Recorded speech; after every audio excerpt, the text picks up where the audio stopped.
नमस्कार दोस्तों, स्वागत है आपका हमारे YouTube चैनल जीके ट्रैकर पे। देखिए फ्रेंड्स, आज के इस वीडियो में हम बात करेंगे जो हमारी एक सीरीज़ है जीके रिवीजन सीरीज़, जिस सीरीज़ में हम जीके के सभी प्रीवियस ईयर क्वेश्चंस को यहाँ पे कवर कर रहे हैं।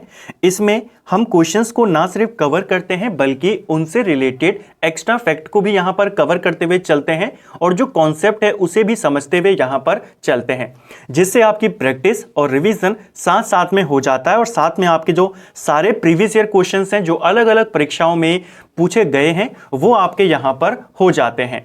ये हमारा इस सीरीज का चौथा भाग है। सबसे पहले हम संविधान को कवर कर रहे हैं। अगर आपने इस सीरीज के जो प्रीवियस पार्ट्स हैं उनको नहीं देखा है, आप उनको प्लेलिस्ट में जाके देख सकते हैं। लिंक आपको ऊपर आई बटन पर मिल जाएगा। तो चलिए दोस्तों, आज के वीडियो को शुरू करते हैं। आज का हमारा पहला प्रश्न है, भारतीय संविधान को कितने भागों में विभाजित किया गया है? देखिए, भारत के संविधान को टोटल 22 भागों में विभाजित किया गया है। नेक्स्ट है, निम्नलिखित में से कौन सुमेलित नहीं है? तो आपने बताना है इनमें से कौन सा सही सुमेलित नहीं है। देखिए, नागरिकता संविधान के भाग 2 से संबंधित है, बिल्कुल सही है। एक तरफ आपको संविधान के भाग दिए गए हैं और दूसरी तरफ कि उनमें किस चीज के बारे में बताया गया है। तो नागरिकता के बारे में भाग 2 में है, मौलिक अधिकार के बारे में भाग 3 में है, मौलिक कर्तव्य के बारे में क्या भाग 6 में है? नहीं, मौलिक कर्तव्य के बारे में भाग 4A में है। ठीक है, तो ऑप्शन सी हमारा यहां पे सही आंसर हो जाएगा। मौलिक कर्तव्य 4 का के अंदर है। ठीक है, बाकी जो हमारे राज्यों के बारे में है वो भाग 6 में बताया गया है। नेक्स्ट है हमारे संविधान के किस भाग में 3 सोपानों में पंचायतें बनाने की परिकल्पना करी गई है? 3 सोपानों में पंचायतें यानी 3 स्तर पर पंचायत बनाने का जो हमारे संविधान में उल्लेख किया गया है, किस भाग में है? सही आंसर है ऑप्शन ए, जो भाग 9वां है, यहां पर यह उल्लेख किया गया है। ठीक है, तो भाग 9 के अंदर पंचायत के बारे में है, 9 के अंदर नगर पालिका के बारे में है और 9 के अंदर सहकारी समितियों के बारे में बताया गया है। एक और चीज आपको याद करनी है, जैसे यहां पर बोला कि 3 स्तरों पर पंचायत बनाई जाएगी, ये 3 स्तर पर पंचायत केवल उन्हीं राज्यों में बनाई जाएगी जहां की जनसंख्या 20 लाख से अधिक है। अगर किसी राज्य के अंदर जनसंख्या 20 लाख से कम है तो वहां पर जो पंचायत के स्तर होते हैं वो केवल 2 होते हैं, एक ग्राम पंचायत होती है और एक जिला पंचायत होती है। बीच वाला जो क्षेत्र पंचायत है वो वहां पर नहीं होता है। ठीक है, नेक्स्ट है, भारतीय संविधान का कौन सा अध्याय और भाग संघ और राज्यों के बीच विधायी संबंध के बारे में बताता है? तो ये क्वेश्चन भी पेपर में पूछा गया है। कौन सा भाग और अध्याय दोनों पूछे हैं संघ और राज्यों के बीच जो विधायी संबंध के बारे में बताता है? सही आंसर है भाग 11 अध्याय 1। ठीक है, जो भाग 11 और अध्याय 1 है यह आर्टिकल 245 से लेकर 255 तक है और ये किसके बारे में बताते हैं? संघ और राज्यों के बीच विधायी संबंधों के बारे में बताते हैं। जो भाग 11 और अध्याय 2 है ये आपके 256 से लेकर 263 के बीच है और इसमें प्रशासनिक संबंध के बारे में बताया गया है। ठीक है, यहां पर विधायी संबंधी है, अध्याय 2 में प्रशासन से संबंधित बताया गया है। तो दोनों याद करेंगे, पूछा जाता है। ठीक है, इसके अलावा हमने संघ और राज्यों के बीच की बात करी। अगर सिर्फ आपसे पूछा जाए संविधान का कौन सा भाग संघ के बारे में बताता है तो भाग 5 हमें संघ के बारे में बताता है, आर्टिकल 52 से लेकर 151 तक। ठीक है, राज्यों के बारे में हमें भाग 6 बताता है, आर्टिकल 152 से लेकर 237 तक। और जो हमारी यूनियन टेरिटरीज है, केंद्र शासित प्रदेश, उसके बारे में भाग 8 हमें बताता है। ठीक है, 239 से लेकर 242 तक। चलिए, नेक्स्ट है, सूची 1 का मिलान यहां पर सूची 2 के साथ करना है। तो मैं आपको डायरेक्ट आंसर बताते हुए चलता हूं, आप उसे साथ में लिखते हुए चलें। ठीक है, सबसे पहला दिया है मूल अधिकार उपाधियों का अंत। ठीक है, सबसे पहला क्या दिया है? उपाधियों का अंत। तो ये किस में है? उपाधियों का अंत आपके मूल अधिकार में शामिल है। ठीक है, हम जानते हैं मूल अधिकार हमारे जो आर्टिकल नंबर 18 है उसके तहत उपाधियों का अंत कर दिया गया है। दूसरा है ग्राम पंचायत का संगठन। ये हम जानते हैं कि संविधान का जो आर्टिकल 40 है वो राज्य सरकार को ये प्रोविजन देता है कि अगर वो जरूरी समझे तो किसी राज्य में वो पंचायत का गठन कर सकती है या किसी क्षेत्र के अंदर। ठीक है, तो ग्राम पंचायतों का संगठन ये राज्य के नीति निर्देशक तत्व में आते हैं। ठीक है, 6 से 14 वर्ष के बालक या प्रतिपालक के लिए शिक्षा के अवसर प्रदान करना, ये किस में आते हैं? ये मौलिक कर्तव्य है कि आपको शिक्षा का अवसर प्रदान करना होगा, ये मौलिक कर्तव्य में आता है। इंडिया अर्थात भारत राज्यों का संघ होगा, ये संघ और राज्य क्षेत्र में आता है। तो ये इसके सही आंसर हैं जो आपको याद रखना है। ठीक है, नेक्स्ट है निम्नलिखित में से कौन सा युग्म सही सुमेलित है? तो यहां पर 3 आपके गलत हैं, कौन सा है जो सही सुमेलित यहां पर दिया गया है? सही आंसर है हमारा, यहां पर अगर हम देखें तो देखिए संविधान का 5वां भाग राज्य के नीति निर्देशक तत्वों से शामिल है, नहीं, गलत है। क्या संविधान का 4था का भाग मौलिक कर्तव्य से संबंधित है? यह सही हो जाएगा। बाकी दूसरा भाग मौलिक अधिकारों से नहीं है, तीसरा भाग नागरिकता से नहीं है। तो यहां पर आंसर क्या है? ऑप्शन सी हमारा यहां पे सही आंसर हो जाएगा। ठीक है, जो दूसरा भाग है ये नागरिकता से संबंधित है, तीसरा भाग मौलिक अधिकार से है और नीति निर्देशक तत्वों से हमारा जो भाग 4 है वो संबंधित है। 5वां भाग किससे संबंधित है? ऊपर मैंने आपको बताया, संघ के बारे में बताता है। ठीक है, नेक्स्ट है हमारा निम्न में से कौन एक सही सुमेलित नहीं है? तो इनमें से कौन सही नहीं है, चलिए देखते हैं। क्या नागरिकता भाग 2 में है? बिल्कुल, भाग 2 जो संविधान का है वो नागरिकता से संबंधित है। संघ राज्य क्षेत्र के बारे में क्या भाग 7 बताता है? नहीं, संघ राज्य क्षेत्र यानी केंद्र शासित प्रदेश की बात हो रही है और ऊपर मैंने आपको बताया जो केंद्र शासित प्रदेश है वो भाग 8 में आता है। ठीक है, तो ये गलत हो जाएगा। नगर पालिकाएं 9A के अंदर है, बिल्कुल सही है। निर्वाचन के बारे में 15 बताता है भाग, तो ये भी सही है। सही आंसर यहां पर क्या है क्वेश्चन का? संघ राज्य क्षेत्र। ये केंद्र शासित प्रदेश के बारे में भाग 7 नहीं, भाग 8 बताता है। ठीक है, जो इस तरीके के क्वेश्चन होते हैं जहां पर आपको मिलान करने के लिए होता है या गलत और सही चुनने का होता है, यहां से आपके एक क्वेश्चन से कई सारे क्वेश्चन और कॉन्सेप्ट क्लियर हो जाते हैं। ठीक है, चलिए नेक्स्ट है सूची 1 का फिर से मिलान करना है, तो चलिए यहां पर सूची का मिलान करते हुए चलते हैं। भारतीय संविधान का जो भाग 9 है ये किससे संबंधित है? भाग 9 पंचायत से संबंधित है। ठीक है, भारतीय संविधान का भाग 8 ये किससे संबंधित है? ये संघ राज्य क्षेत्र से संबंधित है, यूनियन टेरिटरी से संबंधित है। भाग 4A ये किससे संबंधित है? ये मूल कर्तव्यों से संबंधित है और भाग 9A ये नगर पालिका से संबंधित है। तो सही आंसर आप यहां पर सारे लिख सकते हैं। ठीक है, निम्न में से कौन भारतीय संविधान के अंतर्गत सही सुमेलित नहीं है? फिर से वही कि सही सुमेलित कौन नहीं है आपने बताना है। देखिए पंचायत 9 में है, नगर पालिका 9 में है, सहकारी समितियां 9 में हैं। ठीक है, क्या अधिकरण के बारे में भाग 10 बताता है? ये गलत है। जो भाग 10 है हमारे संविधान का भाग 10 जो अनुसूचित और जनजाति और जाति वाले क्षेत्र हैं उनसे संबंधित जानकारी हमें भाग 10 में मिलती है। अधिकरण के बारे में जानकारी हमें भाग 14 में मिलती है। ठीक है, 14 का में मिलती है, तो इसको याद करना है। सही कौन सा है यहां पर? Option D. ठीक है, देख सकते हैं कितनी बार ये क्वेश्चन रिपीट हुआ है। पहले प्री में आया 2016 में, उसके बाद जब री एग्जाम हुआ उसी पेपर का तो वहां पर भी दोबारा से यही प्रश्न पूछा गया। नेक्स्ट है हमारा संविधान के किस भाग में पंचायती राज व्यवस्था संबंधी प्रावधान दिए गए हैं? तो पंचायती राज से रिलेटेड हम कई बार देख चुके हैं, भाग 9 में दिए गए हैं। ऑप्शन ए हमारा सही आंसर होगा। नेक्स्ट है फिर से सूची का यहां पर मिलान करना है। मौलिक अधिकार ये कहां पर दिए गए हैं? भाग 3 में। ठीक है, तो मौलिक अधिकार हमारे भाग 3 में दिए गए हैं। मौलिक कर्तव्यों की बात करें तो ये हमारे भाग 4A में दिए गए हैं। संघ के बारे में जानकारी कहां पर दी गई है? तो संघ के बारे में जानकारी भाग 5 में दी गई है, जैसे हमने ऊपर देखा, और भाग 6 में राज्यों के बारे में है।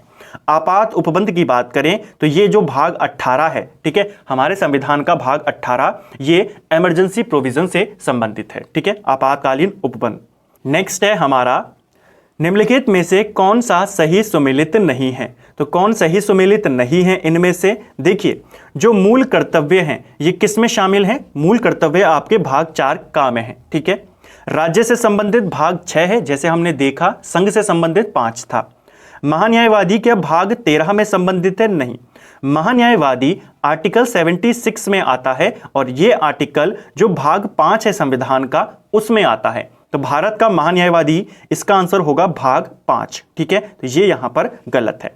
संघ और राज्यों के अधीन सेवाएं वो इसके अंतर्गत आती हैं, ये आपका सही आंसर यहां पर हो जाएगा। ठीक है, नेक्स्ट है हमारा भारतीय संविधान का भाग 16 किससे संबंधित है? देखिए हमारे संविधान का जो भाग 16 है ये आपके किससे संबंधित है? ऑप्शन डी इसका सही आंसर है, कुछ वर्गों के लिए विशेष उपबंधों से संबंधित है भाग 16। ठीक है, इसे आपको याद करना है। नेक्स्ट है हमारा भारतीय संविधान में है, तो हमारे संविधान में वर्तमान में कितने अनुच्छेद हैं? अगर हम इनके अनुसार की बात करें, मूल संविधान में तो 395 हैं और अभी भी 395 ही हमारे आर्टिकल्स हैं, लेकिन उनमें कुछ जो सब आर्टिकल्स हैं उनको जोड़ दिया गया है। यहाँ पर अगर हम ऑप्शंस के आधार पर देखें तो 400 से अधिक हमारे संविधान में अभी क्या हैं? आर्टिकल्स हैं। ठीक है, गणना के अनुसार 400 से ज्यादा हैं, अगर हम क्रमांक के अनुसार देखें तो 395 ही अभी हैं। ठीक है, जो नए आर्टिकल जोड़े गए हैं उनको क ख इस तरीके से जोड़कर वहां पर ऐड किया गया है। भारतीय संविधान के आरंभ में कितने अनुच्छेद थे? तो शुरुआत में कितने अनुच्छेद थे? शुरुआत में 395 अनुच्छेद हैं। ठीक है, चलिए वर्तमान में भारतीय संविधान की गणना की दृष्टि से कुल कितने आर्टिकल और अनुसूचियां हैं? वर्तमान में की अगर हम बात करते हैं तो अभी ऊपर हमने देखा 400 से ज्यादा हैं, अगर हम एग्जैक्ट की बात करें 450 से ज्यादा हैं, 470 के करीब अभी हमारे संविधान में आर्टिकल हैं। तो इसका अगर हम ऑप्शन के आधार पर देखें तो 444 यहां पर सही बैठता है। हालांकि जो सही आंसर इसका होना चाहिए था अगर ऑप्शन में होता 450 प्लस, जैसे ऊपर वाले ऑप्शन में था। ठीक है, तो वहां पर भी और यहां पर भी आपको थोड़ा सा इस क्वेश्चन को ऑप्शन के आधार पर टिक करना होगा कि वो आपको क्या पूछ रहा है। जैसे यहां पर अगर आपको ऑप्शन में टिक करना ही है तो सबसे जो उपयुक्त आंसर होगा, जो सबसे नजदीक है, वो 444 आर्टिकल होगा। वर्तमान की बात करें, अगर यहां पर ऑप्शन में 450 प्लस होता तो हम उसको टिक करते, क्योंकि 470 के करीब अभी अनुच्छेद हैं। तो इसको याद रखना, अगर प्रारंभ में पूछेगा तो 395 और बाकी अगर पूछता है कि कितने आर्टिकल्स हैं तो ऑप्शन के आधार पर जो सबसे नजदीक होगा 450 प्लस के उसको आप टिक करेंगे। ठीक है, नेक्स्ट है भारतीय संविधान में शामिल हैं, तो भारत के संविधान में ये कॉमन है 395 आर्टिकल्स, 22 भाग और 12 ये अनुसूची होगा। ठीक है, 12 अनुसूचियां हैं, सूचियों की संख्या 3 है, अनुसूचियां 12 हैं। ठीक है, सूची 1 का मिलान सूची 2 से करना है, तो चलिए देखते हैं। नए राज्यों का गठन किसके आर्टिकल्स के तहत होता है? तो किसी भी नए राज्य का जो गठन होता है ये आपका जो संविधान का अनुच्छेद 3 है इसके तहत होता है, क्योंकि यहां पर देखिए भाग दिया है, कहीं पर अनुच्छेद, कहीं पर अनुच्छेद, कहीं पर भाग, तो आपको ऑप्शन को पढ़ना है ध्यान से। नए राज्यों का गठन भारतीय संविधान के भाग 3 के तहत होता है। नागरिकता की बात करें तो नागरिकता भाग 2 में बताई गई है। मौलिक अधिकार ये भाग 3 में बताए गए हैं। प्रशासनिक अधिकरण की स्थापना ये संविधान का जो अनुच्छेद है 323A इसमें बताया गया है। तो ऑप्शन ये यहां पर आपका जो करेक्ट इनका कॉम्बिनेशन है वो आप इसको नोट कर सकते हैं। राष्ट्रपति के सिफारिश के बगैर कोई विधेयक जो कर लगाता है विधायिका में नहीं रखा जा सकता, यह प्रावधान भारत के संविधान के किस अनुच्छेद के अंतर्गत आता है? यानी कोई भी ऐसा बिल जो टैक्स लगाता हो उसे आप बिना राष्ट्रपति के मंजूरी के संसद में पेश नहीं कर सकते, ये कहता है आर्टिकल 117। जो आर्टिकल 117 है ये वित्त विधेयकों से संबंधित विशेष प्रावधान करता है, जिसका सबसे महत्वपूर्ण जो पॉइंट है वो ये है, कोई भी वित्त विधेयक अगर पेश होना है तो राष्ट्रपति की सिफारिश या उनकी मंजूरी पहले लेनी होगी। ठीक है, वित्त विधेयकों के बारे में विशेष उपबंध किस अनुच्छेद के अंतर्गत किया गया है? अभी इसके बारे में हमने बात करी, आर्टिकल 117 में किया गया है। नेक्स्ट है भारतीय संविधान के किस अनुच्छेद के अंतर्गत अखिल भारतीय सेवाओं का प्रावधान किया गया है? तो अखिल भारतीय सेवाएं सृजित करने का अधिकार जो राज्यसभा के पास है आर्टिकल 312 के तहत है। तो अखिल भारतीय सेवाओं के बारे में जो प्रावधान है वो कहां पर है? आर्टिकल 312।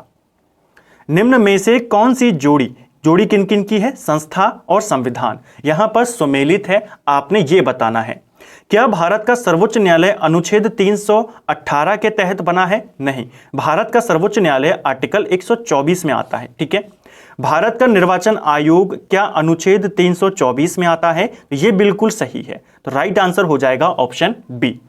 सी की बात करें, संघीय लोक सेवा आयोग यानी यूपीएससी, क्या ये 332 में आता है? नहीं, 332 के अंदर जो विधानसभाएं हैं राज्यों की, वहां पर एससी और एसटी के लिए आरक्षण के बारे में बताया गया है। ठीक है।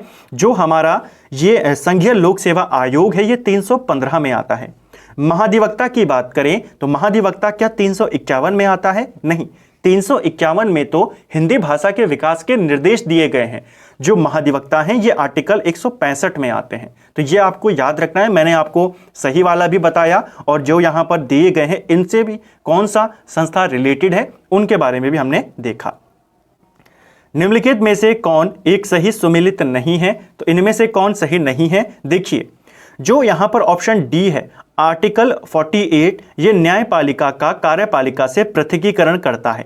ये बहुत इंपॉर्टेंट क्वेश्चन है, ये आपसे डायरेक्ट भी बन सकता है कि कौन सा आर्टिकल न्यायपालिका को कार्यपालिका से अलग करता है, तो वो है आर्टिकल 50। ठीक है, आर्टिकल कौन सा है? 50 है, तो ये वाला गलत हो जाएगा। सही सुमेलित नहीं बताना था, तो ये सही सुमेलित नहीं है। इसका आर्टिकल कौन सा है? 50। ठीक है, बाकी यहां पर तीनों सही हैं। समान नागरिक संहिता भी पूछी जाती है, ये आर्टिकल 44 में है। और ग्राम पंचायतों का संगठन ये भी पूछा जाता है, ये आर्टिकल 40 के अंतर्गत है। ठीक है। 48 में क्या है? तो 48 में कृषि एवं पशुपालन के संगठन से संबंधित यहां पर जानकारी है। फिर से यहां पर सूची को मिलान करना है। एक तरफ हमें आर्टिकल्स दिए गए हैं और दूसरी तरफ हमें विषय दिए गए हैं। अनुच्छेद 124 से संबंधित है संघीय न्यायपालिका। ठीक है, सुप्रीम कोर्ट आता है इसके अंतर्गत। अनुच्छेद 5 हमारा हम जानते हैं नागरिकता से संबंधित है, 5 से लेकर 11 के बीच, तो ये नागरिकता से है। 352 आकस्मिक प्रावधान, यहां पर आपातकालीन प्रावधान होना था, तो ये 3 से संबंधित है। 245 विधायी शक्तियों का वितरण करता है, जैसा हमने ऊपर देखा। तो सभी यहां पर सही हैं, अपने आमने सामने वाले। ठीक है, चलिए फिर यहां पर एक और सूची है, इसको मिलान करते हैं। ये सभी आर्टिकल्स ऐसे हैं जो एग्जाम में बहुत बार पूछे गए हैं। ठीक है, जो आर्टिकल 14 है ये किससे संबंधित है? ये आपके समानता के अधिकार से संबंधित है। ठीक है। आर्टिकल 36 किससे संबंधित है? ये नीति निर्देशक तत्वों से संबंधित है। आप जानते हैं नीति निर्देशक तत्व आपके आर्टिकल 36 से लेकर 51 तक आते हैं। अनुच्छेद 74 ये किससे संबंधित है? ये आपके मंत्री परिषद से संबंधित है। और अनुच्छेद 368 ये संशोधन प्रक्रिया से संबंधित है। ठीक है, संशोधन प्रक्रिया। तो ये इसके सही आंसर हैं, इनको नोट करें। नेक्स्ट है, फिर से सूची का मिलान करना है। विधानतः नए राज्य को शामिल करना। अगर संविधान या देश के अंदर सीमा के अंदर किसी नए राज्य को हमें शामिल करना है तो कौन सा अनुच्छेद उसमें इस्तेमाल होगा? अनुच्छेद 2। देखिए, एक छोटा सा डाउट है जिसको लेकर कंफ्यूजन हो जाता है। 2 तरीके से भारत के अंदर नए राज्य का गठन हो सकता है। एक, भारत किसी दूसरे राज्य या किसी दूसरे देश की कुछ जो जमीन है उसको अपने अंदर ले ले और वहां पर नए राज्य का गठन कर दे, या कोई भारत के अंदर विलय कर जाए, बाहर का कोई देश या कोई एरिया। ठीक है, तो वो जो नया राज्य बनेगा वो आर्टिकल 2 के तहत होगा। ठीक है, यानी अगर किसी का विलय भारत में होता है तो वो आर्टिकल 2 के तहत नया राज्य बनेगा। लेकिन भारत अगर अपने अंदर ही जो राज्य हैं उन्हीं में सीमा परिवर्तित करके कोई नए राज्य का गठन करता है, वो आर्टिकल 3 के तहत होगा। तो सिंपल भाषा में क्या याद रखना है? अगर बाहर से कोई आता है तो आर्टिकल 2, और अंदर ही अगर तोड़फोड़ करके नया राज्य बनाना है, जैसे उत्तराखंड राज्य बना, ये किस आर्टिकल के तहत बना? आर्टिकल 3 के तहत। उत्तराखंड बाहर से नहीं आया कि बाहर से विलय हुआ हो, नहीं, ये यूपी से अलग किया गया, अब अंदर ही यहां पर तोड़फोड़ करके एक नया राज्य बनाया गया, तो वो आर्टिकल 3 के तहत। जो बाहर से आएंगे वो आर्टिकल 2 के तहत। तो यहां पर क्या है? नए राज्य को शामिल करना, तो यह आर्टिकल 2 में होगा। ठीक है। राज्यों की सीमा में परिवर्तन, नाम में परिवर्तन, वो आर्टिकल 3 में होता है। ठीक है, ये दोनों पूछे जाते हैं, दोनों कंफ्यूजिंग है। नेक्स्ट दूसरा है यहां पर समता का अधिकार। तो समता का अधिकार आर्टिकल 14 में बताया गया है। ठीक है। गिरफ्तारी और निरोध से संरक्षण ये बताया गया है आर्टिकल 22 में। और राष्ट्रपति का विधेयक को अनुमति देने का अधिकार ये आर्टिकल 111 में बताया गया है। ठीक है। नेक्स्ट है, एक तरफ अब संविधान के आर्टिकल्स हैं, दूसरी तरफ उनके अंदर क्या बातें हैं वो बताई गई हैं। चलिए देखते हैं। पहला है आर्टिकल 54। आर्टिकल 54 में भारत के राष्ट्रपति के निर्वाचन के बारे में बताया गया है। आर्टिकल 75 ये प्रधानमंत्री और मंत्रिपरिषद की नियुक्ति से संबंधित है। आर्टिकल 155 ये राज्यपाल की नियुक्ति से संबंधित है और आर्टिकल 164 ये राज्यों के मुख्यमंत्री और मंत्रिपरिषद की नियुक्ति से संबंधित है। यानी यहां पर सभी आंसर हमारे सही हैं, आमने सामने वाले। ठीक है, चलिए यहां पर जो एक दिया गया है विधानसभाओं की संरचना, इसका जो आर्टिकल है वो आर्टिकल 170 है, इसको भी याद करें। नेक्स्ट है, एक तरफ अनुच्छेद एक तरफ प्रावधान। अनुच्छेद 61 किससे संबंधित है? यह संबंधित है राष्ट्रपति पर महाभियोग। बहुत बार पूछा गया है किस अनुच्छेद के तहत राष्ट्रपति पर महाभियोग लगाया जाता है, तो आर्टिकल 61 के तहत। ठीक है, आर्टिकल 67 खा ये किसको बताता है? तो ये बताता है उपराष्ट्रपति को हटाने के बारे में। ठीक है, उपराष्ट्रपति को हटाने से संबंधित कौन सा है? 67 खा। अनुच्छेद 94 ये किससे संबंधित है? ये संबंधित है स्पीकर को हटाने को लेकर के। जो लोकसभा का स्पीकर होता है, अगर उसे पद से हटाना है तो आर्टिकल 94। और आर्टिकल 90 ये राज्यसभा के उपसभापति को हटाने के बारे में बताता है। ठीक है, नेक्स्ट है हमारा, एक तरफ आर्टिकल्स हैं, एक तरफ फिर से इंपॉर्टेंट आपके जो उनसे रिलेटेड बातें हैं। आर्टिकल 323A ये किससे संबंधित है? ऊपर हमने देखा ये प्रशासनिक अधिकरण से संबंधित था। ठीक है, 324 ये किससे संबंधित है? तो 324 आपका निर्वाचन से संबंधित है। ऑप्शन इसका पहला वाला राइट है। 330 की बात करें तो 330 लोकसभा के अंदर अनुसूचित जाति और जनजाति के सदस्यों के लिए आरक्षण की व्यवस्था करता है। और अनुच्छेद 320 की बात करें तो ये लोक सेवा आयोग के कार्यों के बारे में बताता है। ये क्वेश्चन हाल ही के किसी पेपर में पूछा गया था कि कौन सा आर्टिकल लोक सेवा आयोग के कार्य के बारे में बताता है। कार्य के बारे में पूछा गया था। लोक सेवा आयोग का गठन जो है 315 के तहत होता है, लेकिन इसके जो कार्य हैं वो 320 में है। ठीक है, नेक्स्ट है संवैधानिक संशोधन। ये किस आर्टिकल में है? तो संवैधानिक संशोधन आपके 368 से संबंधित है। वित्त आयोग की बात करें तो वित्त आयोग आपके आर्टिकल 280 में संबंधित है। ठीक है, वित्तीय आपातकाल की बात करें तो यह आर्टिकल 360 में संबंधित है और अखिल भारतीय सेवाएं ये आर्टिकल 312 में संबंधित है। नेक्स्ट है फिर से सूची है, एक तरफ संस्थान एक तरफ अनुच्छेद। भारत का नियंत्रक एवं महालेखा परीक्षक ये किस आर्टिकल के अंतर्गत आता है? तो ये आता है आर्टिकल 148 के तहत। ठीक है, वित्त आयोग के बारे में हमने ऊपर देखा था 280 में आता है। प्रशासनिक अधिकरण ये कहां है? तो प्रशासनिक अधिकरण हम ऊपर देख चुके हैं, जो 323A है इसमें आता है प्रशासनिक अधिकरण। संघ लोक सेवा आयोग ये आपके 315 में आता है। नेक्स्ट है फिर से यहां पर मैच करना है। उम्मीद करता हूं आपके इन मैच वाले क्वेश्चन से जो सारे आर्टिकल्स हैं एक साथ अच्छे से क्लियर यहां पर हो रहे होंगे, क्योंकि एक साथ आपके 3 से 4 आर्टिकल्स आपको एक साथ देखने को मिल रहे हैं, जिनसे आपके कॉन्सेप्ट भी यहां पर अच्छे से बिल्ड होते हैं। कौन सा यहां पर सही सुमेलित नहीं है ये बताना है। अंतरराज्य परिषद कौन से आर्टिकल से संबंधित है? 263 ये सही है और बहुत बार पूछा गया है एग्जैक्ट आर्टिकल 263। वित्त आयोग क्या 280 से संबंधित है? बिल्कुल सही है। प्रशासनिक न्यायाधिकरण, यहां पर प्रशासनिक अधिकरण होना था, ये 323 का से संबंधित है। लोक सेवा आयोग ये 315 से संबंधित है। तो सभी उत्तर यहां पर सही हैं। निम्नलिखित में से किसका सुमेल नहीं है? तो कौन यहां पर सही नहीं है वो आपने बताना है। आर्टिकल 17 बताता है, अच्छा कौन बताना है कि कौन सा सही है। ठीक है, बाकी 3 गलत हैं। अनुच्छेद 17 बताता है न्याय के समक्ष समानता, ये गलत है। ठीक है, जैसा हमने ऊपर बात करी है। आर्टिकल 17 अस्पष्टता का अंत करता है। ठीक है, आर्टिकल 78 बताता है संसद का गठन। ठीक है, क्या ये सही है? नहीं। आर्टिकल जो 78 है वो ये बताता है कि राष्ट्रपति को जानकारी देने के संबंध में प्रधानमंत्री के क्या क्या कर्तव्य हैं उनके बारे में बताता है 78। आर्टिकल 92 क्या संसद राज्य सदस्यों के वेतन और भत्तों के बारे में बताता है? ये भी गलत है। जो आर्टिकल 92 है ये राज्य के विधानमंडल के अंदर जो सदस्य होते हैं उनसे संबंधित जानकारी देता है। आर्टिकल 352 क्या आपात स्थिति की घोषणा करता है? ये सही है। ठीक है, तो राइट आंसर क्या होगा? Option D. बाकी के 3 गलत हैं, ये वाला सही है। नेक्स्ट है सूची का मिलान करना है। चलिए देखते हैं।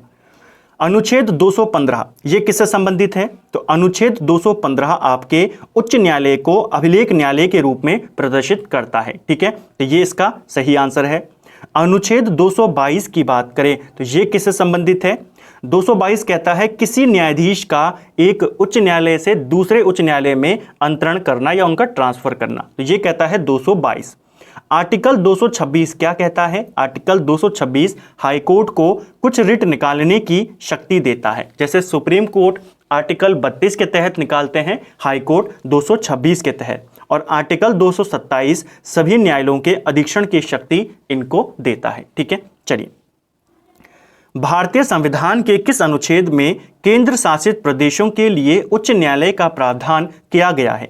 देखिए, भारत के अंदर एक सुप्रीम कोर्ट है, राज्यों के अपने हाई कोर्ट हैं और यूनियन टेरिटरीज के हाई कोर्ट हैं। सुप्रीम कोर्ट जो बना है वो आर्टिकल 124 में इसके बारे में बताया गया है। हाई कोर्ट जो बना है यह आर्टिकल 214 में बताया गया है, और यूनियन टेरिटरीज के अंदर जो हाई कोर्ट है वो 241 के बारे में बताया गया है। ठीक है, तो सही आंसर यहां पर क्या हो जाएगा? ऑप्शन बी इसका सही आंसर हो जाएगा। ठीक है, नेक्स्ट है फिर से आर्टिकल और सूची को मिलान करना। अनुच्छेद 76 ये किससे संबंधित है? ये संबंधित है भारत के महान्यायवादी से। ठीक है, आर्टिकल 148 ये किससे संबंधित है? तो ये आपके भारत के नियंत्रक एवं महालेखा परीक्षक से संबंधित है। 75(1) ये केंद्रीय मंत्रियों की नियुक्ति से संबंधित है, और 131 ये सर्वोच्च न्यायालय के क्षेत्र अधिकार से संबंधित है। ठीक है, नेक्स्ट है हमारा निम्नलिखित में से कौन सा सही सुमेलित नहीं है? देखिए, इधर आपको आर्टिकल दिए गए हैं, और जैसे मैंने आपको पहले भी कहा था कि आर्टिकल 371 कुछ विशेष राज्यों को विशेष उपबंध उनके लिए करता है, तो वही आपसे पूछा गया है कि कौन किससे संबंधित है। तो इसकी पूरी टेबल आपको याद करनी है। देखिए, यहां पर अगर हम सही आंसर की बात करें तो कौन सुमेलित नहीं है? जो ऑप्शन सी है 371 गा जो है ये मेघालय से संबंधित नहीं है, ये मणिपुर से संबंधित है। ठीक है, इनको आपको याद करना है। जो बाकी आपका का है ये नागालैंड से है, खा आपके असम से है, गा आपके मणिपुर से है, घ आपके आंध्र प्रदेश से आता है, जो ड आता है वो आंध्र प्रदेश के केंद्रीय विश्वविद्यालय से आता है। इसके बाद जो च आता है 371 चा ये आपके सिक्किम से है, जो छ आता है वो आपके मिजोरम से है, जो ज आता है वो अरुणाचल प्रदेश से आता है, और जो झ आता है ये आपके गोवा से आता है। का के बाद ABCD में आप इनको लगाएं तो आपको वो बन जाएगा कि 371 ए में नागालैंड, बी में असम, सी में मणिपुर, डी में आंध्र प्रदेश, जी में आपका आंध्र का जो ई है उसमें आंध्र का केंद्रीय विश्वविद्यालय, एफ के अंदर सिक्किम, जी के अंदर मिजोरम, एच के अंदर आपका अरुणाचल, और आई के अंदर आपका गोवा। तो इसे आपको याद करना है, पूछा जाता है। ठीक है, तो ये 371 के हमने सब पार्ट्स देखे। उम्मीद करता हूं आपको ये सारे याद यहां पर हो गए होंगे, या फिर आपने इनको नोट कर लिया होगा। तो फ्रेंड्स, ये था हमारा संविधान रिवीजन सीरीज का। आज हमने भाग 4 यहां पे कवर करा। आज के वीडियो में हमने इंपॉर्टेंट आर्टिकल्स को देखा। ज़्यादातर क्वेश्चन मैथ्स वाले क्वेश्चन थे, तो उनमें ज़्यादा समझाने के लिए नहीं था, बस आपको आर्टिकल जो इंपॉर्टेंट है उनको याद करना है, वो आपसे पेपर में पूछे जाते हैं। उम्मीद करता हूं आपको आज का वीडियो पसंद आया होगा। अगर आपको ये वीडियो पसंद आया है तो वीडियो को लाइक करें। अगर आप चैनल पर नए आए हैं, चैनल को सब्सक्राइब करें, अपने दोस्तों के साथ शेयर करें। वीडियो आपको कैसा लगा कमेंट बॉक्स में हमें ज़रूर बताएं। Thank you friends.